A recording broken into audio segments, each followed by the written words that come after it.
Non, moi je suis coach.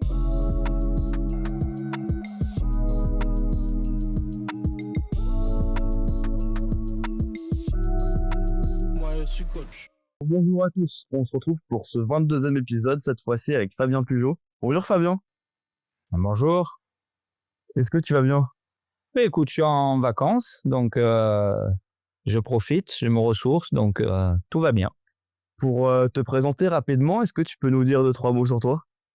Fabien Pugeot, 52 ans, marié, 2 enfants, 2 filles, et métier entraîneur de football professionnel. On va revenir sur ton parcours et sur les différentes expériences que tu as eues. Mais tout d'abord, tes premiers pas dans le foot, comment le foot il arrive dans ta vie? Le premier flash que je vais avoir, c'est 82, Coupe du Monde. Mes parents achètent une télé couleur et j'assiste à ce fameux France-Allemagne. Donc ça, c'est le premier flash du football.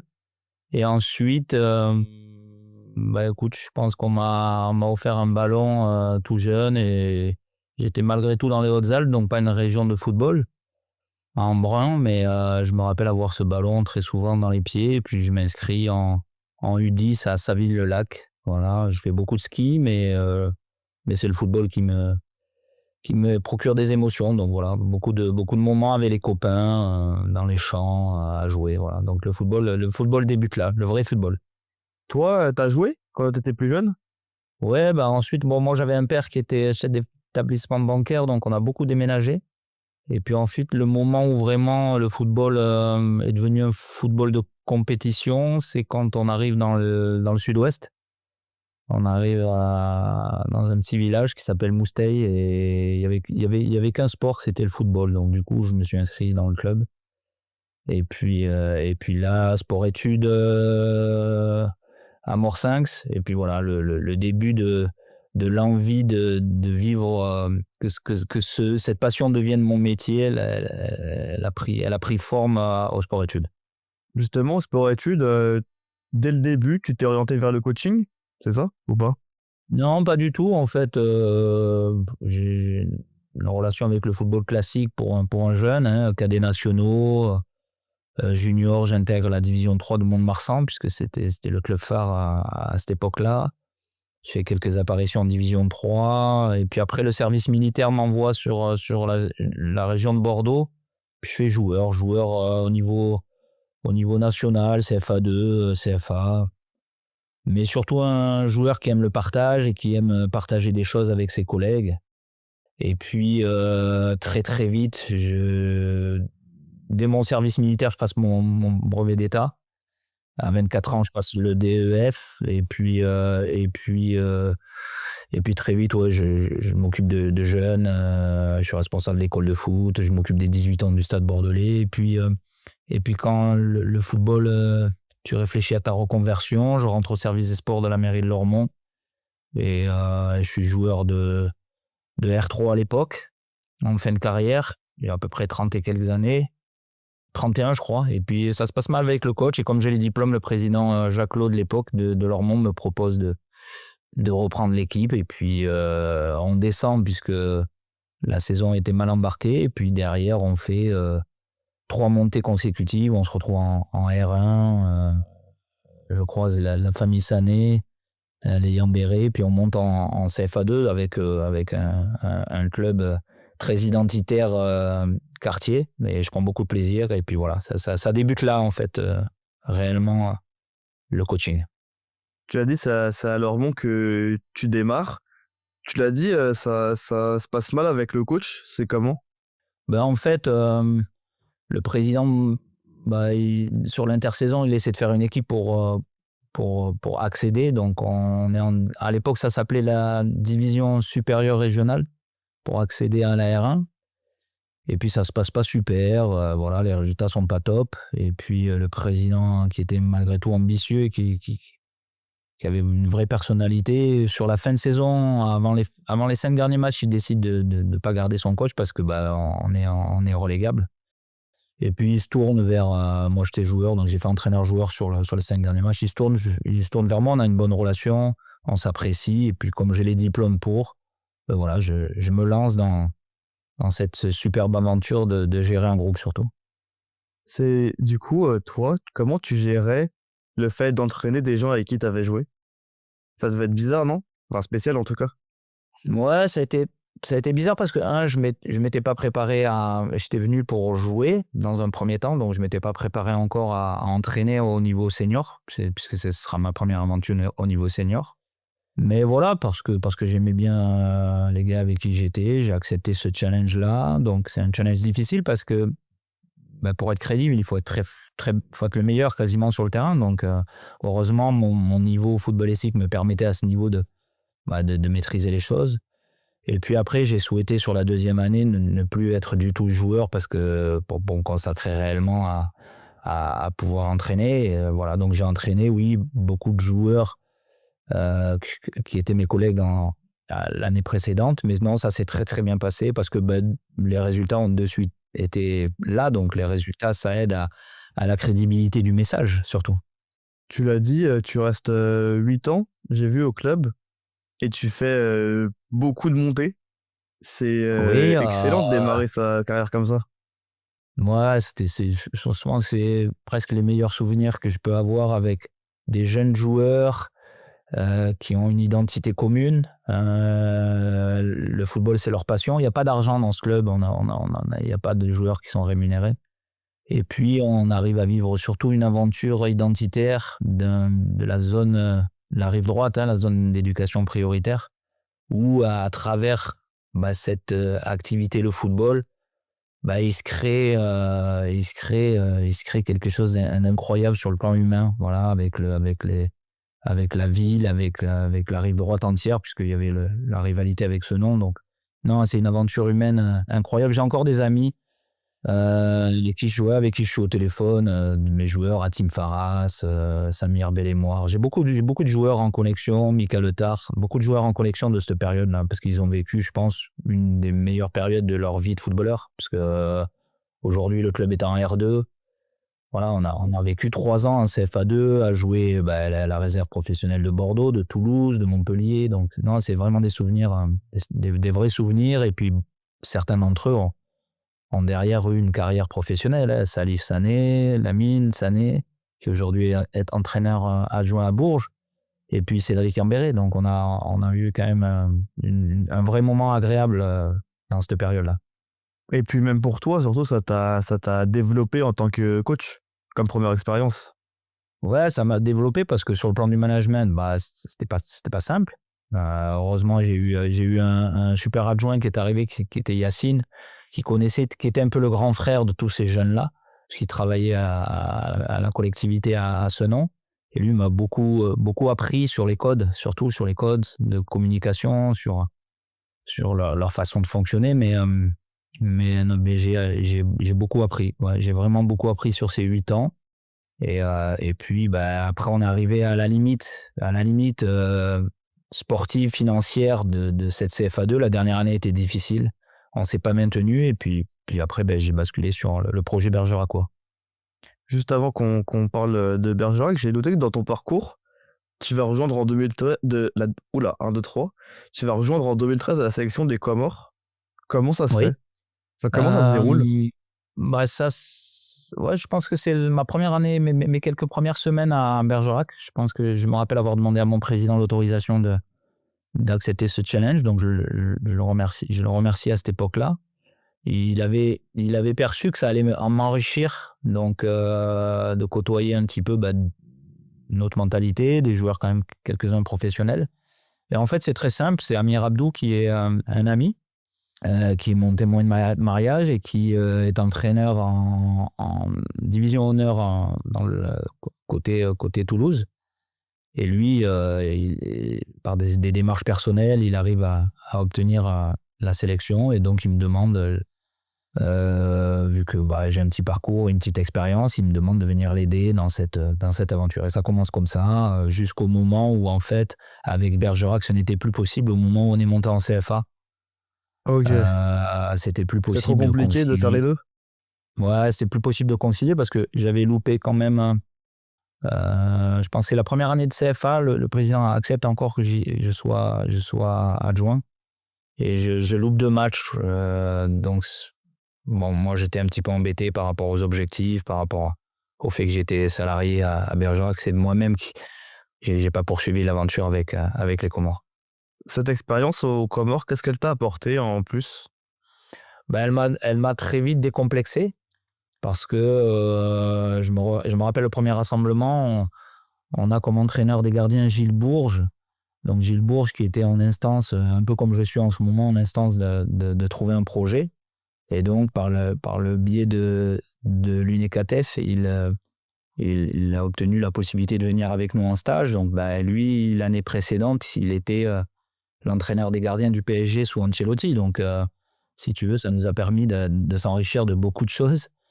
Et puis décomplexé par rapport à, je me rappelle, il y avait Kassim Abdallah qui était joueur de Marseille, professionnel. Donc c'est la première fois où j'étais confronté à transmettre un message, à faire des séances d'entraînement avec des joueurs qui quand même connaissaient le monde professionnel. Donc très vite, en fait, je me suis aperçu qu'ils étaient réceptifs et qui prenaient beaucoup de plaisir à ce que je proposais. Donc du coup, ça m'a totalement décomplexé en me disant que voilà, les compétences étaient là. Et ça donne beaucoup de confiance surtout. Mmh. Et justement, pour revenir à Bergerac, quand on te signe, l'objectif c'est de faire monter les clubs? Oui, alors là, la mission, elle est très, très claire. On est en CFA2. Pour te dresser le profil du club de Bergerac, c'est le club qui a sûrement un des plus gros budgets de la poule, qui, dans son approche, faisait venir des joueurs avec des gros CV, mais des joueurs qui arrivaient de régions différentes. Et la greffe n'a jamais pris sur les saisons précédentes. Et M. Fouvel a été sensible au projet identitaire qu'on avait créé à Lormont. Et ce qui l'intéressait, c'est de créer, de reproduire un petit peu la même typologie d'identité, mais avec un pôle Bordeaux et un pôle Toulouse, et de récupérer que des jeunes joueurs qui n'avaient pas obligatoirement passé le cap professionnel, et de pouvoir leur donner une deuxième chance, mais qu'ils puissent avoir surtout des connexions. Et du coup, le projet, la première année, il a fallu digérer encore des joueurs qui étaient sous contrat. Donc, on a fini 5e, on gagne la Coupe d'Aquitaine, mais on n'est pas dans la course à l'accession. Et la deuxième année, on est parti sur ce projet-là. Et on accède sur la deuxième année à la CFA. Voilà. Et après, le président, il nous a proposé 3 ans pour pouvoir essayer de tutoyer ce que le club avait jamais atteint, c'est-à-dire le niveau national. Et on fait 3 années merveilleuses où on n'est pas loin. On fait 4e, 3e, 4e. On change de poule la dernière année, on va dans la poule sud. Et couplé avec une campagne de Coupe de France contre Lille. Donc voilà, c'est 5 formidables années et surtout 3 années en CFA qui sont très riches. Ouais. Juste avant de revenir sur le parcours en Coupe de France, ce qui est intéressant, ce que j'ai vu, c'est que dans différentes interviews, tu parlais que Bergerac, ça t'a construit et c'est à ce moment-là que tu t'es dit ça y est, je veux être coach. C'est comment ce déclic qui s'est fait? En fait, à Lormont, puisque mon insertion professionnelle s'était fait autour du service des sports, donc j'avais mon métier de classique et puis après j'entraînais le soir. Et à Bergerac, les 2 premières années, j'avais été détaché de la mairie de Lormont, la mairie de Bergerac. Et on s'entraînait le matin. J'avais une forme d'aménagement de mon emploi du temps, mais je cumulais quand même les 2 fonctions. Et c'est que la première année de CFA où le président, avec les objectifs qu'il avait fixés, il m'a demandé de réfléchir à ce que ça devienne mon métier. Donc c'est là où ça devient mon métier, c'est la première année de CFA à Bergerac. Et là, en fait, j'ai une forme de grande révélation sur le plaisir que je prends à chercher, à être que connecté sur ma fonction d'entraîneur. Et là, en fait, c'est une vraie révélation. Et à partir de ce moment-là, pour moi, il n'y avait pas d'autre issue que de me dire que j'avais eu le rêve d'être joueur professionnel. Je n'y suis pas arrivé. Et cette fois, c'était de dire ça sera mon métier en tant qu'entraîneur. Et c'est le cas depuis ce moment-là. Donc, c'est un vrai privilège et un grand plaisir parce que c'est un métier incroyable.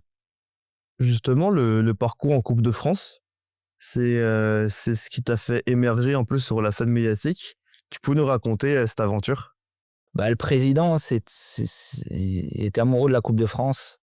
Il avait vécu peu de parcours en Coupe de France, mais nos voisins de Trélissac, chaque année, ils faisaient un sacré parcours en Coupe de France. Donc, on est arrivé sur une année, c'est plutôt après avec Erwan Lanuzel où ils ont revécu la Coupe de France. On est arrivé sur une année à vivre un début de parcours, je me rappelle, à Doazit, club de promotion de ligue où on est mené en prolongation. On ne doit jamais passer. Et puis on se qualifie un peu miraculeusement avec un but de notre buteur de l'époque. Et là, il y a eu un déclic. On a vécu cette aventure et on joue Lens. Je crois qu'on joue Rodéo Toulouse en 32e chez nous. Là aussi, on passe au pénalty. Et puis derrière, on prend Lens. Et Lens, on fait un vrai match référence. On les gagne 2-0. Ils jouaient la montée avec Casanova. Et puis derrière, on prend Lille. Voilà. Et là, le scénario est un peu incroyable puisqu'on perd dans les dernières minutes sur un but de Eder, donc tout le monde connaissait un peu. Donc voilà, donc là, ça a été le premier virage un peu de l'aventure en Coupe de France du club de Bergerac. Voilà. La première naissance d'une campagne de Coupe de France où on a pu montrer un peu sur la carte qui était Bergerac Foot, quoi. Cette expérience en Coupe de France, elle est hyper bien pour toi, du coup, ça t'a fait émarger. Ça vous dit, Écoute, tu vas plus jouer, c'est ça? Oui, c'est un peu le même phénomène qu'avec la sélection, c'est-à-dire tu te retrouves à jouer des clubs professionnels, donc tu dois te gratter encore plus la tête, essayer de trouver des vraies stratégies qui vont permettre de réaliser l'exploit. Tu t'es confronté à des entraîneurs professionnels, c'était Casanova, après ça a été Franck Passy. Voilà, tu rentres un peu dans une effervescence médiatique que tu ne connais pas en National 2, donc une présence médiatique. Donc en fait, ça te montre un peu ce que tu peux vivre si tu vas un jour au haut niveau, au niveau professionnel. Donc voilà, c'est très enrichissant. Ça a permis aussi que après le projet Bergeracois, c'est-à-dire après les 3 ans où on n'est pas arrivé à atteindre notre objectif qu'on s'était fixé, puisque c'était la montée en national, la question c'était de se poser, est-ce qu'après 5 ans, il faut continuer ou pas? Donc, d'un commun accord, on a senti avec le club qu'il fallait une nouvelle fraîcheur. Et donc, du coup, c'est peut-être la Coupe de France qui a aussi permis que Toulon se manifeste, que plusieurs clubs se manifestent après le projet de Bergerac. Sûrement. C'était une fin de cycle à Bergerac? Je sais pas, en fait. Je peux pas te dire. Il y a juste eu une déception parce qu'on était dans la course à la montée et on perd contre Toulon 2-0 au match retour, qui fait qu'on n'est plus du tout dans la course. Voilà, il y a une forme de déception. On y croyait vraiment. Le président avait fait un vrai recrutement, qui était un recrutement ciblé sur la poule ouest. Au final, pour X raisons, on s'est retrouvé dans la poule sud. Voilà, et on a perdu les matchs contre des typologies d'équipes de poule sud. Souvent, on a perdu Martigues, on a perdu Toulon, sont des équipes très athlétiques. Nous, on était une équipe très, très joueuse, avec type un peu espagnol, avec des joueurs Clément Badin, Victor Feuch, qui sont des joueurs, Evan Chevalier, qui sont des joueurs très techniques au milieu de terrain, un petit gabarit. Voilà, donc c'est plutôt la déception qui a émergé d'un côté et de l'autre, la question de se poser. À partir du moment où on se posait la question, je pense que du côté du club et de mon côté, on a préféré ne pas poursuivre. Je ne sais pas si c'était une fin de cycle. En tout cas, on l'a ressenti des deux côtés comme cela. Alors que les autres années, dès le mois de mars, on se posait pas la question de la suite, quoi. Justement, après, tu vas à Toulon et là, tu réussis à monter en national. C'est une réussite? Là, on fait le grand saut, hein, donc avec la petite famille. Je viens d'être papa de Colline, donc on fait vraiment le grand saut. On se pose des questions. On a plusieurs projets. On a Bastia-Borgo, on a Canet-en-Roussillon. Il y a des projets différents. Et puis, il y a eu ce projet toulonnais qui est arrivé là, comme ça. Et du coup, on a fait des recherches avec la famille, surtout avec ma femme qui est très foot. Et cette année-là, il y avait eu je crois qu'il y avait eu les 30 ans des supporters, un truc incroyable sur le plan. Donc, on avait été sensible à l'émotion que peut produire ce type de projet. Et puis, le Var, Toulon, le bord de mer, une nouvelle culture, le sud. Voilà, on s'est laissé tenter, on a signé 2 ans de contrat et puis la première année, on a découvert ce qu'on n'avait jamais vécu dans un club, voilà, un club très atypique, avec une vraie pression du résultat, un président qui est très joyeux, très satisfait quand ça gagne et qui peut avoir des réactions épidermiques quand ça gagne pas. Donc on a appris beaucoup, un contexte environnemental et puis une fin de saison à 6000 personnes au stade. Donc c'était magique. Voilà. Je pense que dans ma vie d'entraîneur, si on parle d'émotions sportives, pas relationnelles mais sportives, je pense que la montée avec Toulon est sûrement une des plus grandes émotions, avec un stade incroyable. On avait eu une vraie relation avec les supporters, donc un vrai attachement avec la ville. Il y avait eu un vrai travail de coach, mais pas que de coach tactique et technique. Il y avait eu un vrai travail de conditionnement à la réussite du projet. Donc c'était incroyable. Et justement, quand tu montes en national, toi, est-ce que tu vois directement la différence entre la N2 et le niveau national? Oui, il y a un gap énorme. Un gap énorme sur l'intensité des matchs, voilà, là tu rencontres des athlètes, voilà, c'est-à-dire que là tu rentres dans le premier niveau du football qui fait que ils sont tous réellement professionnels, ils ont tous des objectifs ambitieux, c'est-à-dire d'aller en Ligue 2, alors qu'en National 2 tu as encore des joueurs qui peuvent être des joueurs en mentalité amateur, c'est-à-dire ils sont là, ils ont des vraies compétences, mais ils n'ont pas obligatoirement l'ambition d'aller tous en National 1 pour X raisons. Là, voilà, la vraie différence, c'est que là encore maintenant, aujourd'hui, où maintenant il y a vraiment des structures très professionnelles avec des clubs qui ont vécu un historique fort dans les divisions supérieures. Nous, c'était pas le cas encore, mais j'ai vu une vraie différence, une vraie différence. Ok.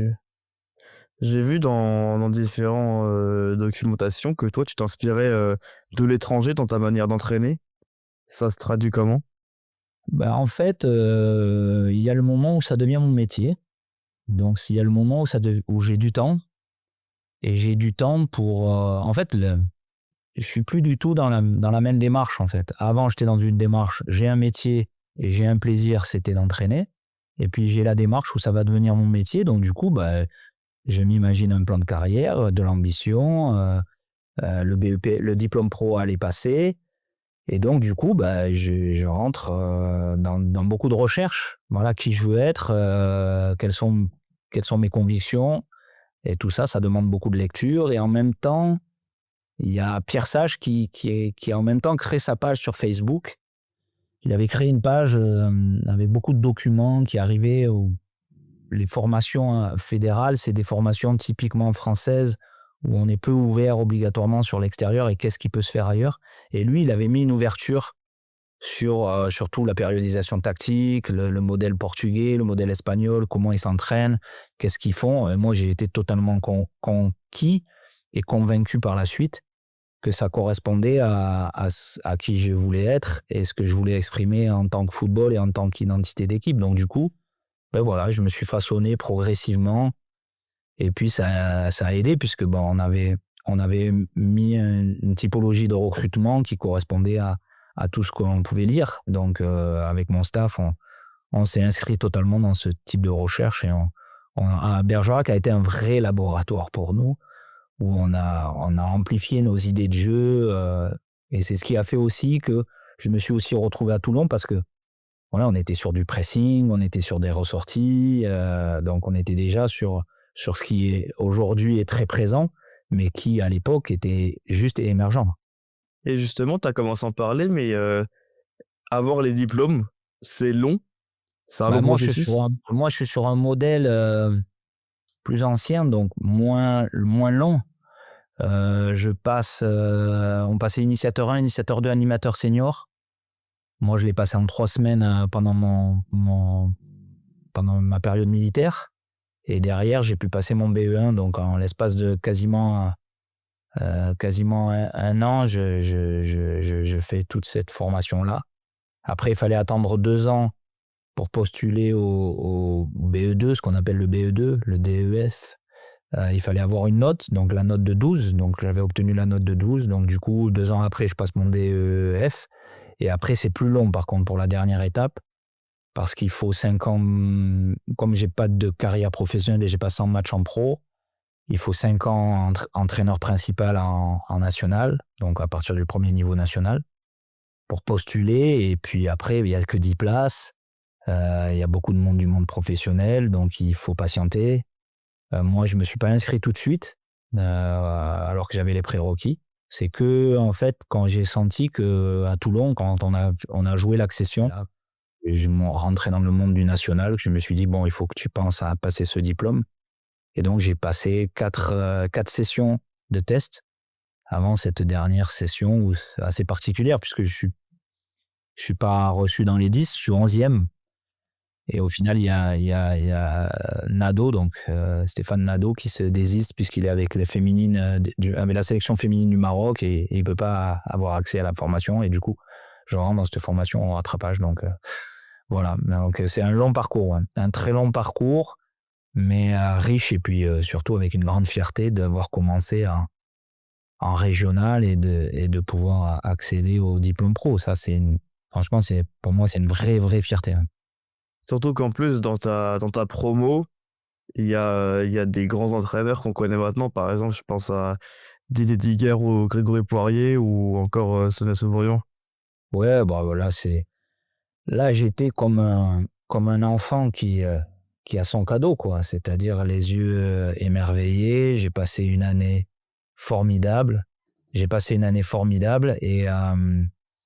Et riche dans les échanges, parce que c'est, voilà, entre la carrière de Didier et qui il est. Sandrine, je te raconte pas sa carrière.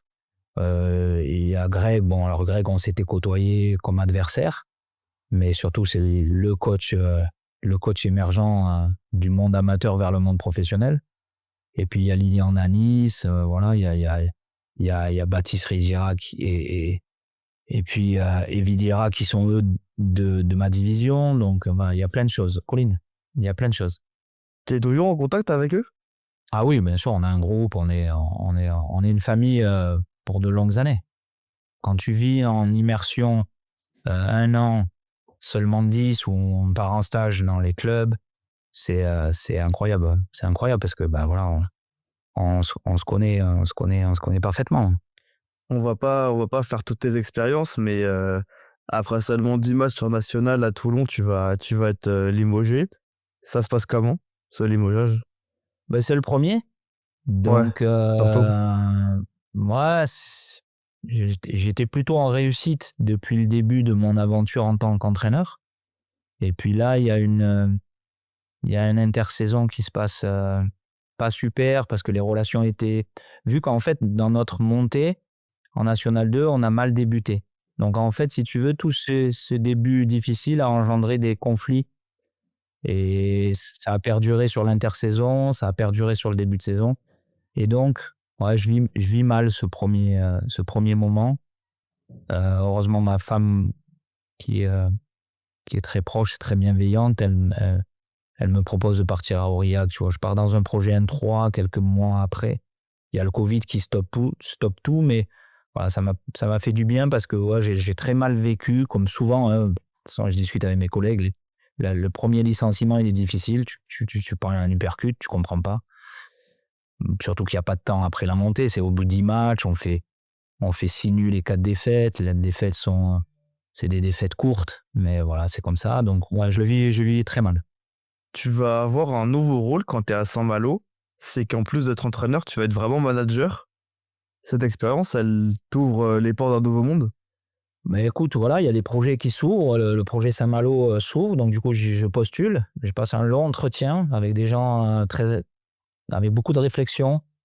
Président Ifantou, le manager qui est très brillant, et avec Monsieur Beaumanoir, qui est 13e fortune de France, tu vois, qui a l'habitude de gérer du personnel. Donc avec Fabrice Roland, le manager, voilà, le DG. Et en fait, ils cherchent un responsable du sportif, tu vois. Ils n'ont pas de directeur sportif, donc en plus du coach, ils cherchent vraiment quelqu'un qui peut poser un projet club, un projet sportif. Donc ouais, j'ai été emballé parce que ça me plaisait. En plus, dans la mission d'entraîneur, c'était de pouvoir inonder et transmettre un peu mes convictions. Donc, je trouve que le projet club s'est très bien passé. On a posé des choses hyper intéressantes avec les éducateurs.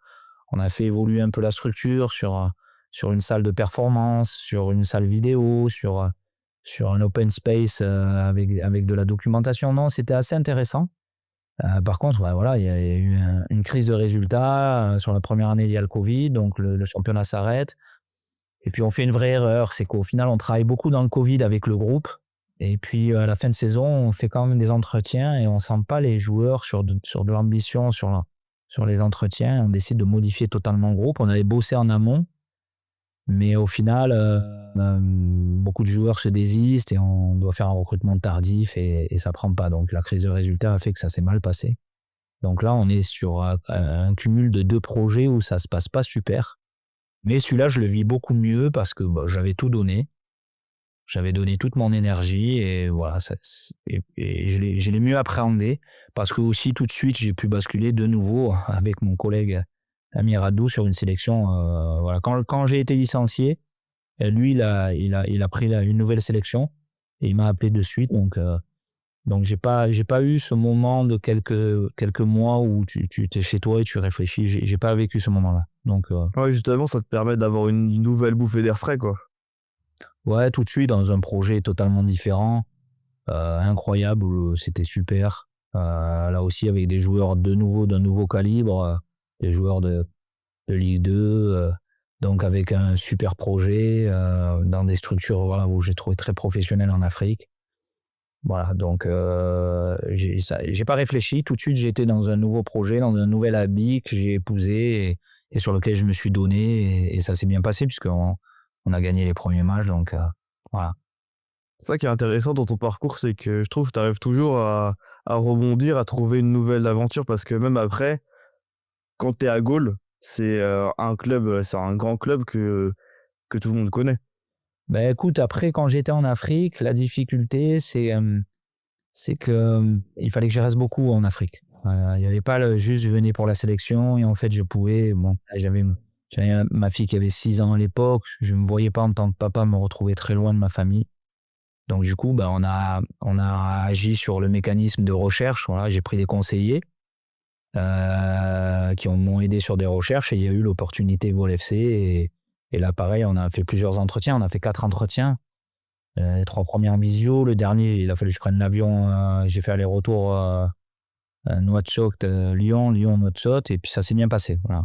Et puis il y a eu une nouvelle aventure en France où j'ai pu de nouveau être proche de la famille et en National 2 dans un projet très ambitieux où l'année d'avant ils avaient fait une super année et ça s'était juste mal fini sur le sprint final. Mais sinon ils avaient vraiment fait une année footballistique de haut niveau. Et Gaulle, qui est un club reconnu pour son travail de formation, c'est ce qui t'a attiré? C'est de prendre les rênes d'un club qui est reconnu, qui a une expertise dans un domaine et qui a un projet ambitieux en plus. Ouais, après je suis très honnête avec toi, j'avais pas obligatoirement tous les tenants et les aboutissants de ce club. Moi, ce qui m'intéressait surtout, c'est après 2 moments difficiles, c'était de rebondir et de me réhabiliter, de montrer qu'au final, mes compétences étaient là, mais que juste il y avait des concours de circonstances qui n'avaient pas abouti à des résultats.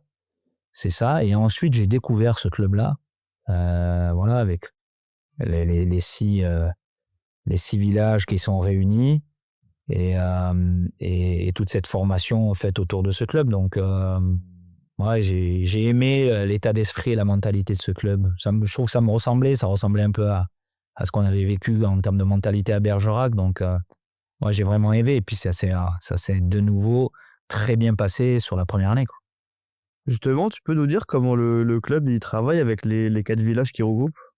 En fait, c'est un vrai projet de territoire. Voilà, il y a plusieurs, le village de Chasselet, le village de Anse, le village à côté, je les ai pas tous en tête. Et Moi si non tu plus. veux, ils se sont réunis pour pouvoir surtout satisfaire un besoin de territoire sur de la formation. Le futsal s'est greffé, le football féminin s'est greffé, le e-sport s'est greffé. Et tout ça a créé en fait déjà un engouement fort et surtout créer un des plus grands clubs, si ce n'est le plus grand en termes de licenciés.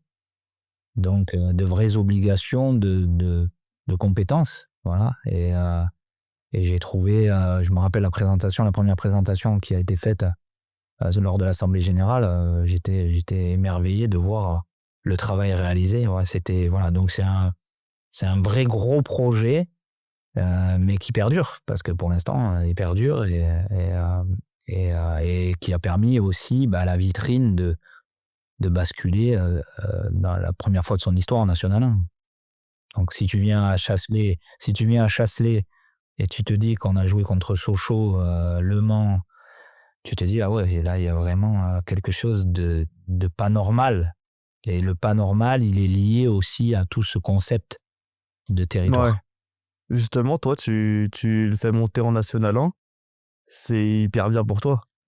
Écoute, donc là, je tombe avec un directeur sportif recruteur qui est Édouard Chabas, qui est à Villefranche aujourd'hui, et sur lequel on a les mêmes idées du jeu.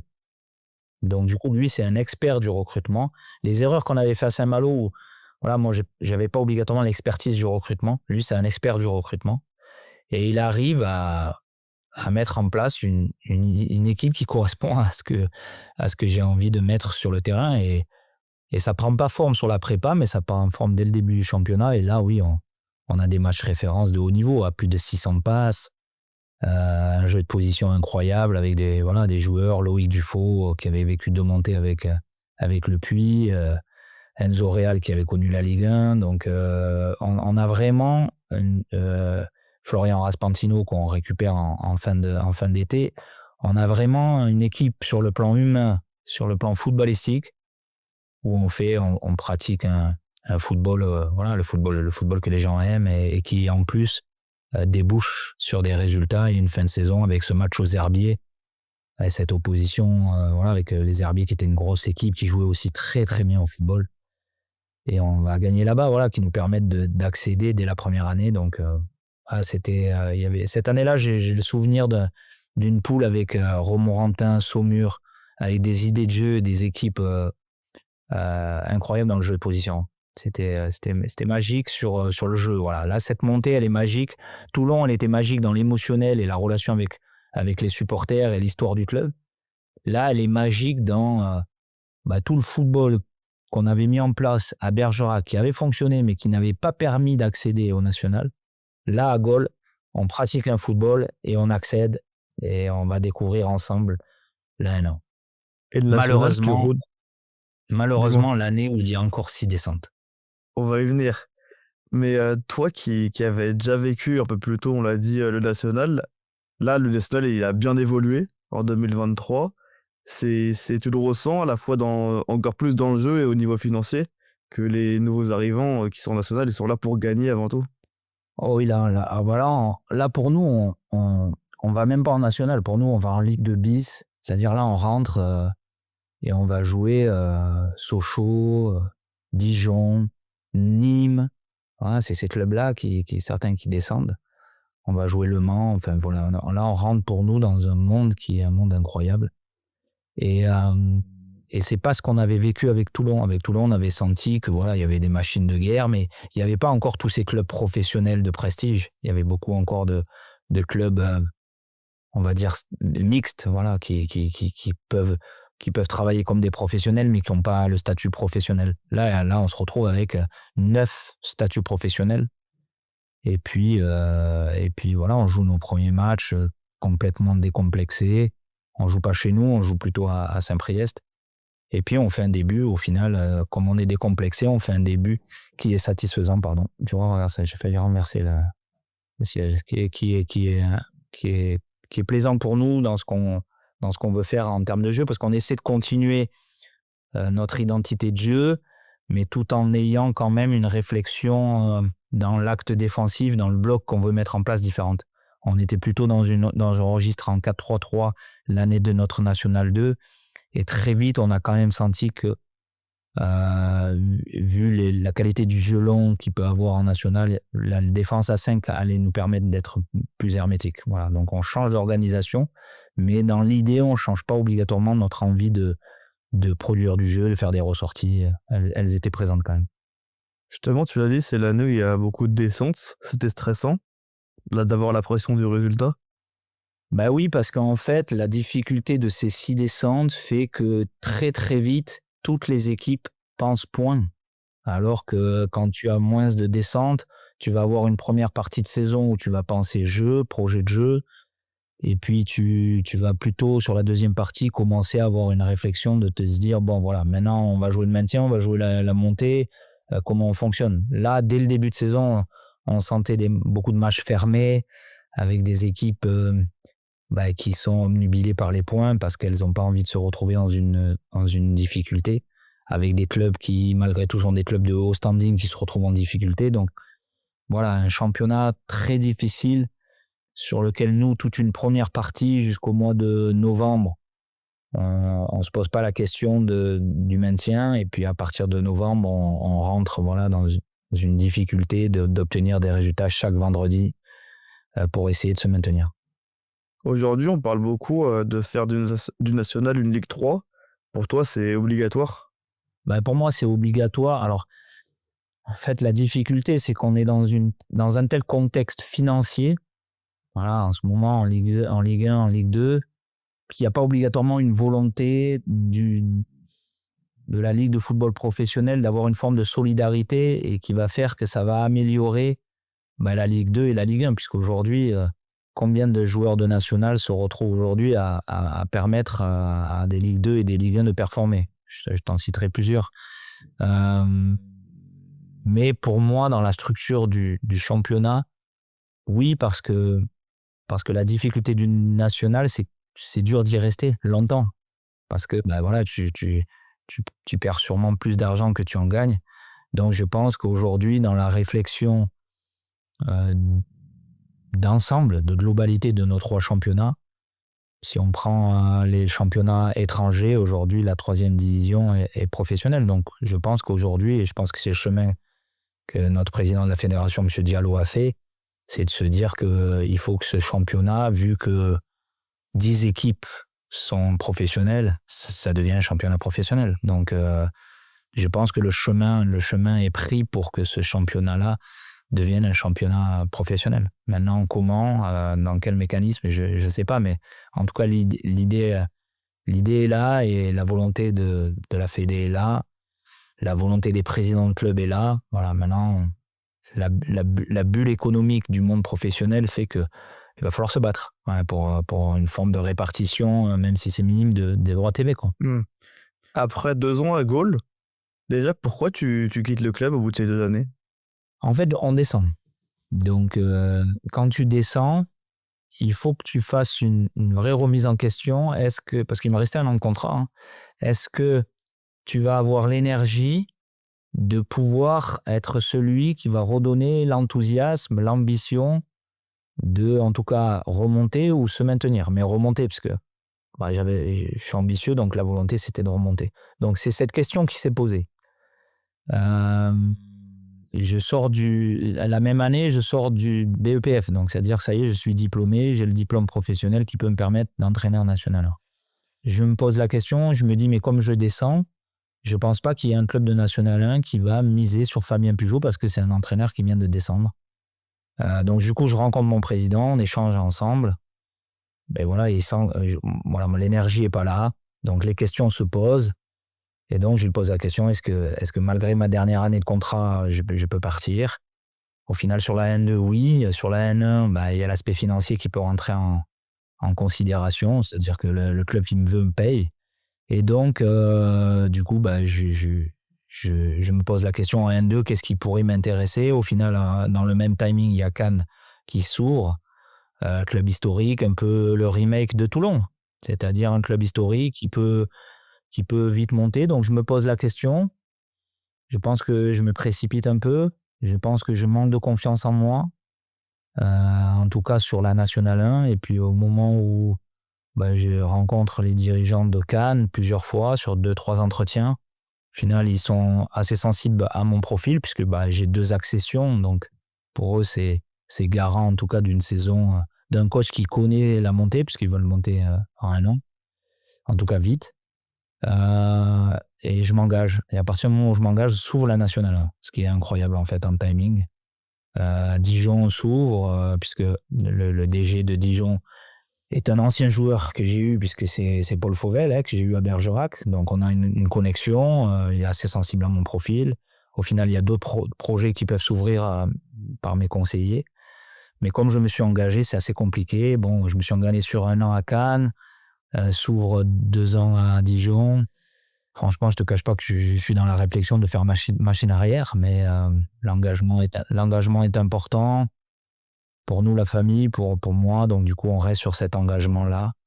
Et puis après, la suite, tu la connais. Donc ouais, un peu de regret au final de pas être peut-être allé au bout du rêve et de se dire que le rêve était de devenir entraîneur professionnel, donc dans des structures professionnelles, et que là, il y avait la possibilité que ça puisse se faire. Donc bon, voilà, écoute, ce n'est que partie remise. Juste C'est ce que je me avant dis. et c'est ce qu'il faut se dire.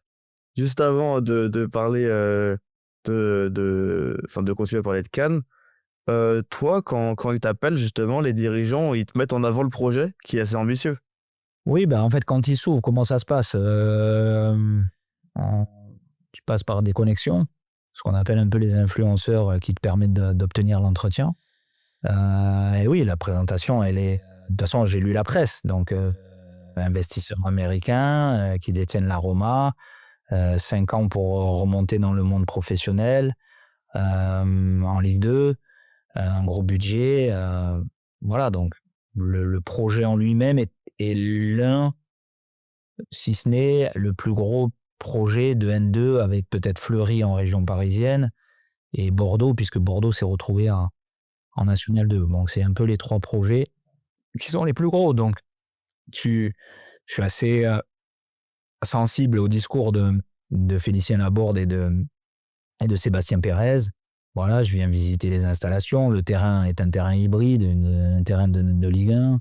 Donc je me dis que ce que je veux faire sur le plan du jeu, ça va être possible. Voilà, la région, enfin, voilà, il y a beaucoup de choses positives. Et puis à ce moment-là, j'imagine pas qu'en fait, je vais avoir une proposition concrète. Donc bon, voilà, je suis assez sensible à ce projet-là, qui est un projet historique, Cannes. Voilà, les joueurs formés à Cannes. Donc du coup, je me dis, écoute, je peux être le coach qui peut les faire monter de National 2 à National 1. Et pourquoi pas de National 1 en Ligue 2. Et puis après, beaucoup de choses peuvent s'ouvrir. En tout cas, voilà, l'aventure et le projet me laissent pas insensible. L'aventure, malheureusement, elle va être courte. Elle va durer 4 mois. Ouais. Pour toi, c'est un manque de confiance qu'ils ont eu en toi, les dirigeants, de directement, au bout de 4 mois, dire c'est bon, c'est fini? C'est une totale incompréhension sur laquelle j'ai pas réellement encore les réponses, parce que quand tu fais venir, avec toute l'humilité que je vais employer dans mon discours, quand tu fais venir Fabien Pugeot en N2, il sort d'une année de National 1, il a 2 montées sur les 6 dernières années, ce qui est très rare, hein. Je pense que les coachs qui ont 2 montées, on peut les compter sur les doigts d'une main. Il a la connaissance du groupe Sud, il a la connaissance du contexte, et surtout quand tu l'as recruté, tu as analysé ses montées. Donc tu sais que tu as 15 nouveaux joueurs qui vont arriver, que ça peut demander du temps, et de toute façon ça demande souvent du temps, mais que par contre, une fois que que les connexions entre les joueurs sont faites, une fois que le projet de jeu est bien consolidé, est bien compris de la part de tous les acteurs, souvent les deuxièmes parties de saison sont des parties de saison de grande performance. Donc c'est une forme d'incompréhension, puisqu'à la 6e journée, après la première défaite, puisqu'on fait 4 nuls, on gagne à Marignane 1-0, et on joue Saint-Priest sur un scénario où on maîtrise les indicateurs de performance. De toute façon, j'ai jamais eu des indicateurs de performance aussi hauts, que ce soit en possession, en nombre de passes, en nombre d'attaques, en nombre de situations, en nombre de centres, puisqu'on avait des indicateurs de performance. La seule chose, il n'y avait pas le but à la fin. Je m'amuse à dire un peu PSG en début des poules de Champions League. Ils maîtrisent les matchs, le contenu est très bon, mais la finalité, elle Il n'y est a pas pas le là. but, ouais. Voilà, mais ça demande du temps. Et bon, voilà, c'est mon incompréhension, c'est pourquoi.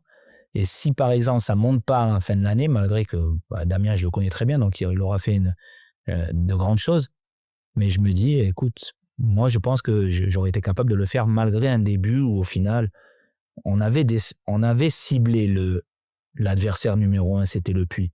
Donc, au moment où il décide de changer, on est à 4 points du Puy, donc on n'est pas à 10 points.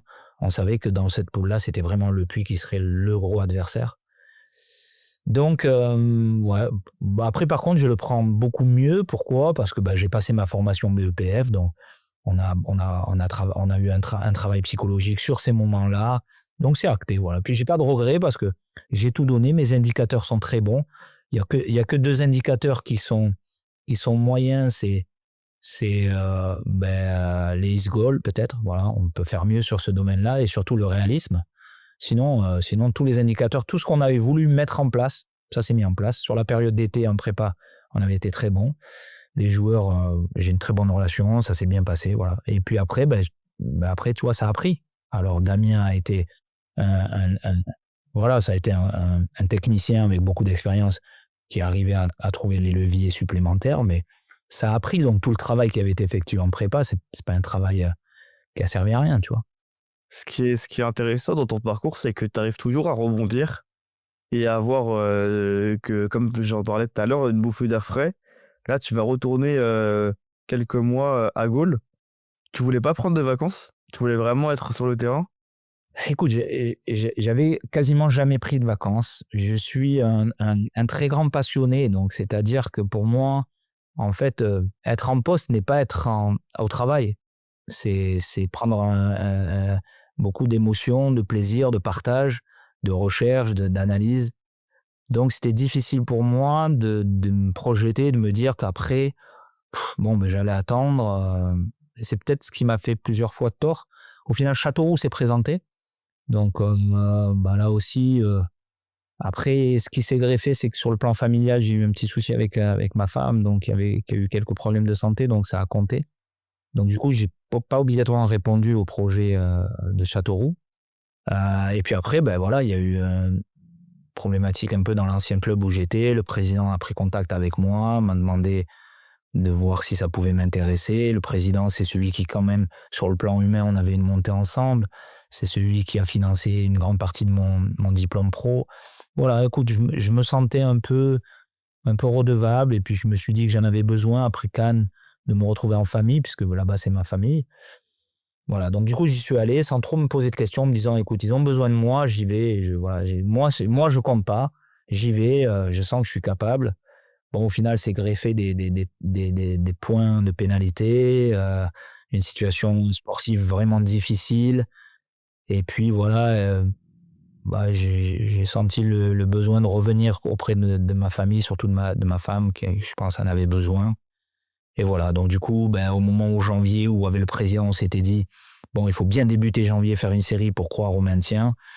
On perd contre Anglet, du coup, je prends le week-end et je décide avec le président de dire, écoutez, je suis pas la bonne personne. Et là, je pense que ce que tu as dit avant, c'est-à-dire, je me suis aperçu que il faut reprendre de l'énergie quand même, tu vois. Quand tu as un échec comme ça, il faut savoir le digérer pour repartir sur un nouveau projet, un nouveau challenge où là, tu vas avoir de l'énergie et tu vas avoir une forme d'esprit de revanche un peu, et tu vas avoir beaucoup d'enthousiasme. Et là, je sentais que dans cette mission, après avoir vécu le National 1, un projet monté en National 2 très ambitieux, me retrouver à jouer un maintien miraculeux, je n'étais pas la bonne personne. Donc, je préférais être le plus honnête avec mon président. Voilà, j'aurais pu garder mon salaire jusqu'à la fin écoute, et puis au final, c'est Pierre Timounier qui était mon ancien adjoint qui, lui, il découvrait sa première expérience. Donc, lui, il aurait l'énergie. Et au final, on s'aperçoit que c'était la bonne solution. Toi, ça se fait du bien, là, actuellement, de souffler un peu? Ouais, un bien fou. En fait, je pense que je suis pas aperçu parce que souvent, tu t'en aperçois pas. Mais au final, après une montée en National 1, une année de National 1 avec un maintien à 6 descentes dans un club comme Gaulle FC, avec toute l'énergie que ça demande, cumulé avec un BEPF à gérer où j'ai passé beaucoup de nuits à travailler, au final, j'avais peut-être pas l'énergie nécessaire pour repartir dans certains projets. Voilà. Peut-être la National 1 m'aura redonné de l'énergie, mais je pense que la National 2, en tout cas, à ce moment-là, c'était pas la bonne idée. Mais j'aurais j'aurais dû, même là, tu vois, prendre une forme de repos pour attendre les projets qui étaient des projets qui allaient transmettre une énergie forte chez moi. Et là, par contre, ben voilà, le fait d'avoir reposé, réécrit mon projet de jeu, refait beaucoup de lectures, je prends soin de mon corps, je fais du sport, je me suis bien imprégné de ma famille, d'être proche, de voir un peu les choses différemment.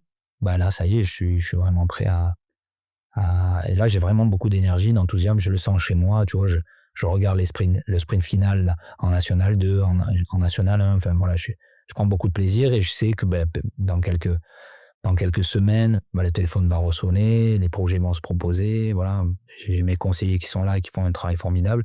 Donc voilà, je suis dans la phase rebond, un peu ce qu'on appelle la phase d'excitation, où bientôt des choses vont sûrement se passer. Aujourd'hui, toi, c'est quoi tes objectifs que tu as à court terme? L'objectif, c'est de surtout trouver un projet où il y a une volonté de m'accueillir, du technicien, de l'homme que je suis, un projet de temps, c'est-à-dire de construire. Voilà, la notion de construction, elle est importante, même si aujourd'hui dans le football moderne, c'est pas partout que tu peux avoir ce type de projet. Mais voilà, je sais que la façon dont je fais jouer mes équipes, on n'est pas sur la transition, sur profiter de l'erreur de l'adversaire, sur profiter du déséquilibre. On est sur une construction, sur un jeu de position, donc ça demande obligatoirement une phase de construction.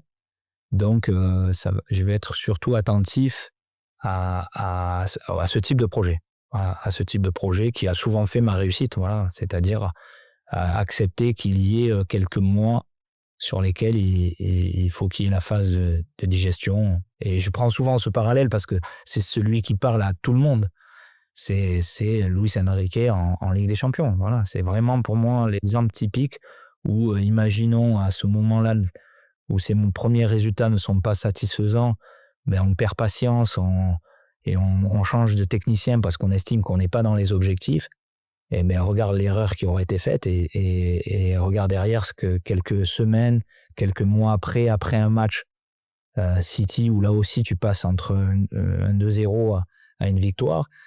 Mais voilà, je pense que c'est le processus de la performance et il demande obligatoirement toujours un peu de temps.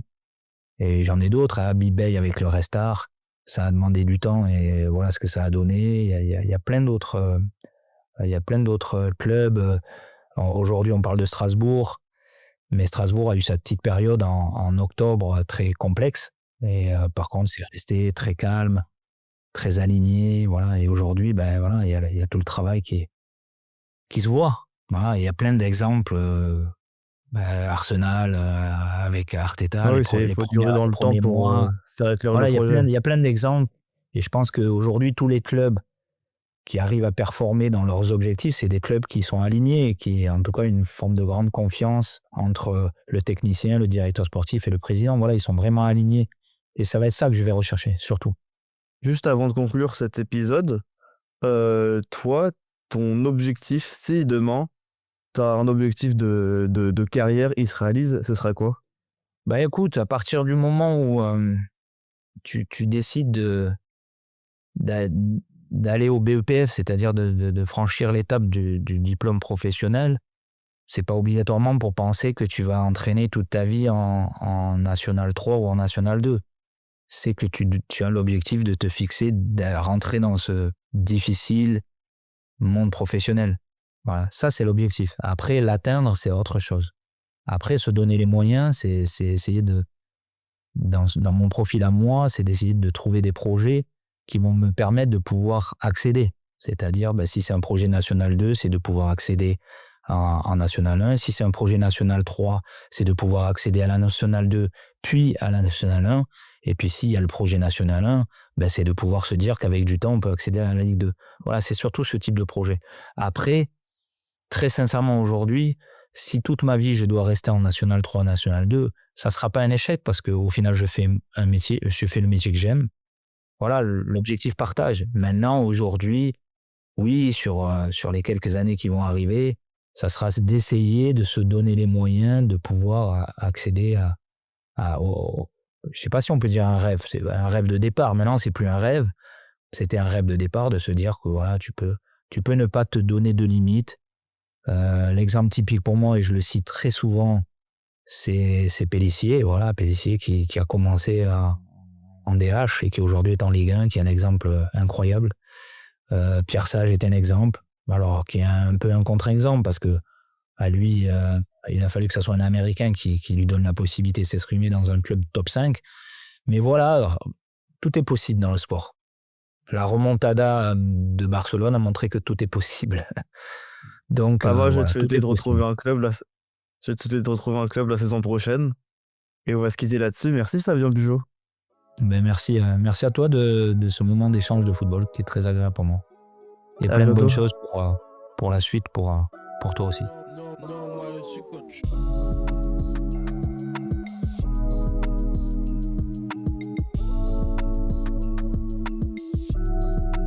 Moi je suis coach.